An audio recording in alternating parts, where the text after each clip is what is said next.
अस्सलाम वालेकुम my YouTube family. Hopefully आप सब खैरियत से ठीक ठाक होंगे। अल्हम्दुलिल्लाह मैं बिल्कुल ठीक हूँ। यहाँ पे ना मैं बना रही थी चटनी, जो पहले मैंने बनाई हुई थी, तो उससे अल्हम्दुलिल्लाह 12-15 रोज़े ना आराम से मेरे गुजर गए थे। मैंने बना के फ्रीज़ कर दी थी, तो अब वो ख़त्म हो गई थी, तो मैंने कहा चलो दोबारा से बना लेती हूँ, ताकि जो अब रिमेनिंग है रोज़े तो वो भी उसमें भी यहाँ चल जाएगी। क्योंकि इफ्तारी में डेली चटनी मस्ट होती है, चाहे वो फ्राइड आइटम्स के साथ यूज़ कर रही हूँ, चना चाट के साथ, दही बड़ों के साथ। तो बस मैं इसको बना के ना क्यूब्स में फ्रीज़ कर लेती हूँ, तो फिर इजी हो जाता है इफ्तारी के टाइम पे ना। इसको बनाना बहुत ही आसान है। बस मैंने क्या किया था, एक ब्लेंडर में मैंने डाल दिया थी फ्रेश पुदीने की पत्तियाँ, धनिया की पत्तियाँ और ग्रीन चिलीज़ डाल दी थी। अगर आपको स्पाइसी ज़्यादा करना है तो आप ज़्यादा ग्रीन चिलीज़ ऐड कर दीजिए। मैंने यहाँ पे जो पुदीना लिया था ना, वो फ्रीज़ लिया था, क्योंकि फ़्रेश मुझे मिल नहीं रहा था, तो फिर वही लिया था। साथ मैंने इसमें डाला था लेमन जूस, डाला था ज़ीरा, डाला था थोड़ा सा, और लहसुन के जवे डाले थे। धनिया और पुदीने की क्वांटिटी बस ऐसे रखनी है कि अगर आप 1 कप ले रहे हो धनिए की पत्तियाँ, तो आपने हाफ़ कप जो है ना वो पुदीने की पत्तियाँ लेनी है। यहाँ पे मैंने नमक शामिल किया है और 2 आइस क्यूब शामिल किया, और पानी इतना ही शामिल करना है जिसमें ना अच्छे से ये स्मूथली ब्लेंड हो जाए। बहुत ज़्यादा पानी डाल के इसको आपने ज़्यादा वाटरी नहीं कर देना। और आइस क्यूब इसलिए डाले हैं ना कि बाज़ औक़ात हम चटनी जब बना के उसको फ्रीज़ करते हैं तो उसका कलर बिल्कुल ख़राब हो जाता है, ठीक है ना, वो ब्लैक ब्लैक सी चटनी नज़र आने लग जाती है। तो अगर आप आइस क्यूब डालेंगे ना, तो आपकी जो चटनी का कलर है वो भी बिल्कुल फ्रेश रहेगा, उसका टेस्ट भी ख़राब नहीं होगा और ना ही उसका टेक्सचर। एक सा पेस्ट मैंने बनाया था और उसको आइस क्यूब ट्रे में डाल के ना अच्छे से, तो फिर मैंने इसको फ्रीज़र में रख दिया था। जैसे ही वो फ्रीज़ हो गए थे ना, आफ्टर 24 आवर्स, तो फिर उसको ज़िप लॉक बैग्स में डाल दें या किसी भी एयर टाइट बॉक्स में डाल दें। तो जब भी ज़रूरत हो 2 क्यूब्स निकाले, 1 क्यूब निकाला, 3 क्यूब, मतलब अपनी क्वान्टिटी के मुताबिक ना जितने क्यूब्स आपको चाहिए आप उनको लें। जैसे ही उसकी बर्फ़ पिघल जाए तो आप उसमें फेंटा हुआ दही शामिल करें, तो मज़ेदार सी धनिया पुदीने की चटनी ना बन के तैयार हो जाती है। इसको फ्रीज़र में ठकाने लगाने के बाद ना, फिर मैंने जो लेमन थे उनको भी स्क्वीज़ करके उनका जूस भी मैंने कर लिया था, फ्रीज़र में रख दिया था। और ये जो छिलके हैं, अक्सर लोग पूछते हैं ना कि इन छिलकों का क्या किया जाए, तो अक्सर फेंक भी देते, मैं ख़ुद भी फेंक देती थी। लेकिन आपको मैं मज़े की बात बताऊँ, इससे आप अगर अपने हाथों को रब की करें ना, तो आपकी बहुत अच्छी क्लीनिंग हो जाती है, डीप क्लींजिंग हो जाती है आप हाथों पाँव की।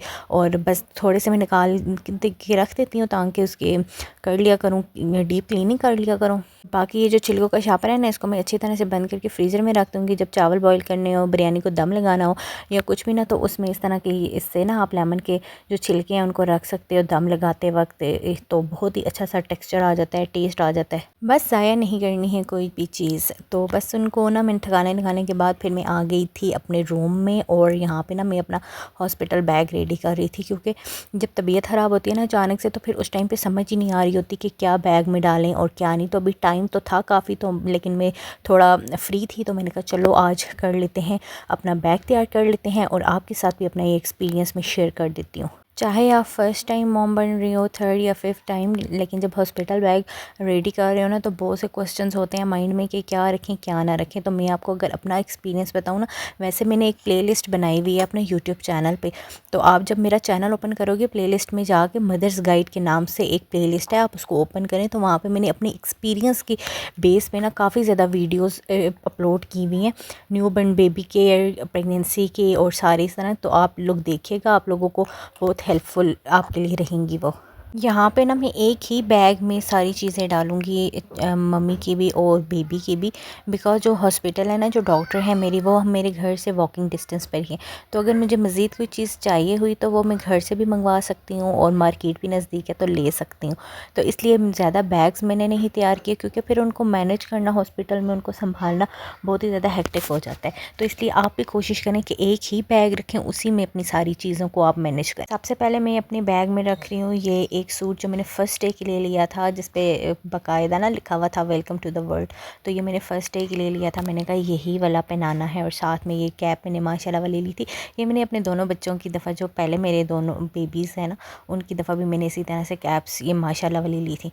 तो बस मैंने ये रखे, साथ मैंने 2 से 3 सूट ने एक्स्ट्रा रखे, क्योंकि बच्चे जो है ना, अक्सर उनका डायपर लीक हो जाता है या वो दूध निकाल देते हैं, तो वो कपड़े गीले हो जाते हैं, फिर ठंड भी है, तो इसलिए बच्चों के ना 2 से 3 कपड़े आपने लाजमी रखने हैं। और फिर बेबी ब्लैंकेट रखना है, बेबी बैग रखना है, और साथ में जो इनर्स मैंने ली हुई थी ना, वो मैंने रखी हैं।